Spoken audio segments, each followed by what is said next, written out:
Bueno, ¿nos vamos al living? Vamos a sacarnos todas las dudas. ¿Cómo hablar de sexualidad con los chicos? Con los chicos, es todo un tema, todo un tema. Y para eso vamos a recibir a Mariana Dapués, es magíster en psicología, especialista en psicología educacional. Licenciada, ¿cómo le va? Hola, ¿qué tal? Y maestra jardinera también. Y maestra jardinera también. Un gusto estar acá. Bueno, todo un tema, ¿eh? El cómo hablar de sexualidad, ¿de sexo o sexualidad? No, ahí es la primera diferenciación que tenemos que hacer, porque en realidad siempre se ha asociado sexualidad a sexo y a genitalidad, eso lo hablamos la semana pasada. La idea no es asociar esto directamente, sino ver que la sexualidad es un concepto mucho más amplio, ¿sí? Porque tiene que ver, además de lo biológico, que es lo que se asocia al sexo, tiene que ver con lo psicológico y lo social. Es un concepto que se construye permanentemente, ¿sí? Y tenemos sexualidad desde que nacemos, en el vínculo con otro, con la mamá o con la persona que nos cuida, desde ahí empezamos a construir nuestra sexualidad. Desde el modo en que nos acarician, nos cuidan, nos alimentan, nos demuestran el afecto, nos resuelven las necesidades básicas o no, desde ahí se va construyendo nuestra sexualidad. Desde el modo en que somos cuidados o descuidados, ¿sí? Todas estas cuestiones del apego o la falta de apego con otra persona importante va construyendo el modo de que nosotros luego vamos a ser sexuados y vamos a poder relacionarnos con otro. Y también tendrá que ver con esto de la intimidad, ¿no? Del respeto a la intimidad del niño, me parece también, ¿no? En realidad... Esto de no abrirle el baño, no abrirle el cuarto, por más pequeñito que sea. Tal cual, en realidad, bueno, esto que te decía, la sexualidad es desde que nacemos hasta que morimos, ¿sí? Hay como distintas etapas en la construcción de la subjetividad de una persona, de la identidad de una persona y ahí adentro también de la sexualidad. Entonces, bueno, al principio un bebé tiene que ser cuidado por una persona inevitablemente, es la única especie que necesita el cuidado de otros, sí o sí, todo el primer año de vida, hasta que el niño empieza a balbucear, a poder dar sus primeros pasos que tienen que ver con la autonomía, ¿sí? Con el poder diferenciarse del otro, con el destete también, o sea, el primer vínculo es la madre y el hijo con la teta, ¿sí? O con una mamadera que es un sustituto. Entonces, al ir despegándonos del otro significativo, que puede ser la mamá, el papá, la abuela o el cuidador, cualquiera sea, ¿sí? Naturalmente es la mamá porque lo lleva en su vientre, pero sin embargo podemos hablar de niños adoptivos y demás, y lo mismo hay figuras importantes con las cuales un niño va generando su situación de vínculo que va a hacer que luego tenga una sexualidad saludable, ¿sí? La cuestión de la intimidad que vos decías es, a partir de tener determinada autonomía, el niño, luego de estos primeros pasos y demás, a los 2 años, por ejemplo, controla esfínteres. Quiere decir que va al baño solo, ¿sí? Que ya no necesita de los pañales. Entonces, de a poquito también va haciendo que se despegue de los otros adultos. Entonces, ir ayudándoles a que cuando van al baño vayan solitos, aprendan a higienizarse, que cuando vayan al jardín también vayan solitos, que pidan ayuda solo en determinadas cuestiones imprescindibles, pero que ya el jardín y la familia le enseñen a manejarse solos, ¿sí? Entonces, cerrar la puerta, por ejemplo, del baño es una cuestión importante. En los jardines de infantes, por ejemplo, hay baños que son de niñas y de varones, ver que cada uno vaya solito al baño, ir como preservando la intimidad, ya sea dentro como fuera de casa, ¿sí? ¿Y qué hacemos cuando los niños empiezan a preguntar acerca de sus genitales? Es muy común que los niños te levanten la pollera para ver qué tenés abajo. O por ahí que los nenes aparezcan desnudos y no le digan, no seas cochino, claro, tápese, o no toque eso. O no toque eso. En realidad estas cuestiones tienen que ver, primero con un pensamiento adulto, que lo cochino es una significación adulta de la sexualidad natural de los niños, y la otra cuestión tiene que ver con la curiosidad también natural de los chicos en su etapa de crecimiento. Entonces, en la medida en que los niños pregunten, mientras podamos responderles, hay que responderles. Y si como papás o docentes no sabemos, podemos en ese momento quizás quedarnos con miedo, vergüenza o fríos porque no tenemos la respuesta y buscar información en profesionales, libros y demás fuentes de información científica como para poder responderle, si no es en el momento oportuno, que sería lo óptimo, en otro momento posterior.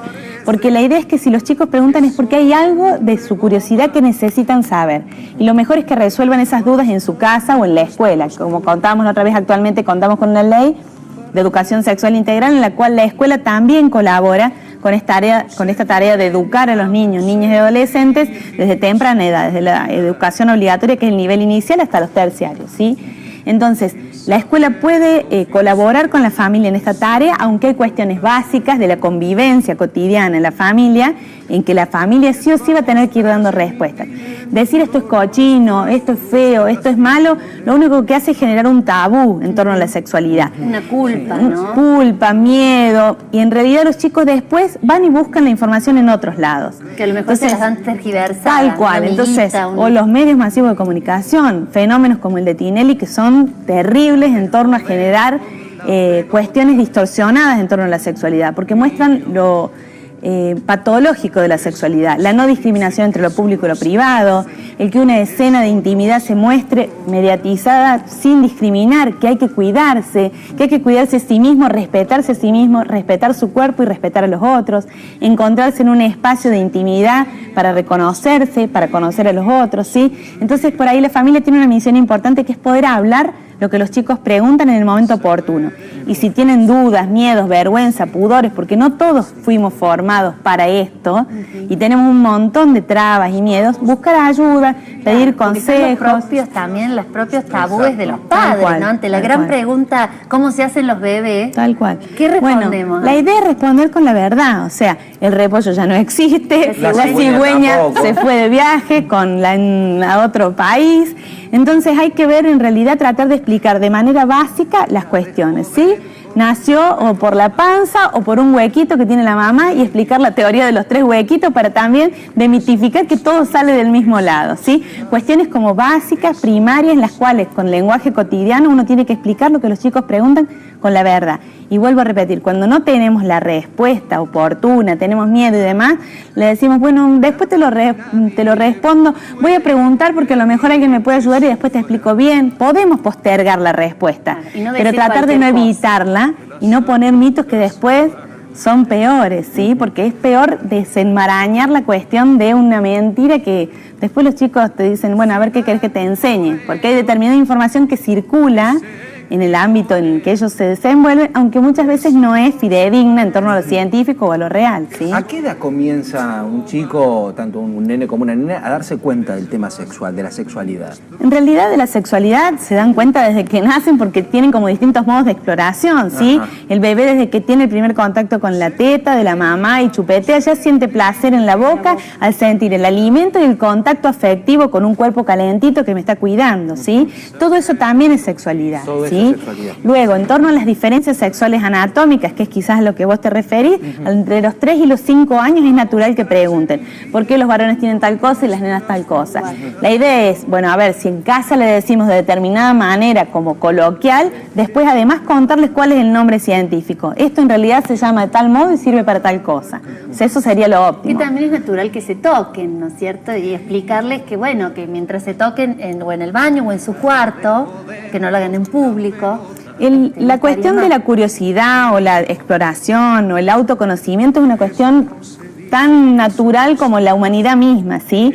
El punto sí, tal cual es, se van reconociendo, van identificando distintos lugares de placer, ¿sí? En su cuerpo, y en realidad la cuestión patológica por ahí la pone la mirada del adulto, a no ser que realmente nos encontremos con situaciones de abuso y demás, pero si no, en torno al descubrimiento de sí mismo, la exploración del propio cuerpo y demás, es una conducta esperable, natural y sana en esa edad, sí. Tal cual lo que vos decís es respetar los espacios privados, no hacer determinadas cuestiones en público, pero eso en realidad se constituye desde lo que somos humanos y seres sociales, ¿sí? El poder discriminar que hay cuestiones que se hacen a puertas cerradas y otras a puertas abiertas, y preservar el respeto por sí mismo y por los otros, ¿sí? Realmente interesantísimo. Muy interesante. Y el respeto al propio cuerpo, creo que mientras más claros sean diciéndonos las cosas de pequeñitos, más vamos a cuidar nuestro propio cuerpo, el cuerpo de los otros, poder respetarnos, pedir ayuda a los otros, a los papás cuando se sienten incómodos y demás, postergar la respuesta, pedir ayuda a profesionales, pedir ayuda a las escuelas que han llevado materiales interesantes sobre cómo charlar en familia este tema de la sexualidad, y pensar que muchas veces nuestra percepción de adultos no es la misma que tienen los niños, que están investigando recién estas cuestiones. Y siempre intentar que la palabra circule con confianza, ¿no? Para poder generar un espacio de confianza es lo óptimo para esto. Gracias, Mariana. Bueno, por nada, gracias. Bueno, muchas gracias.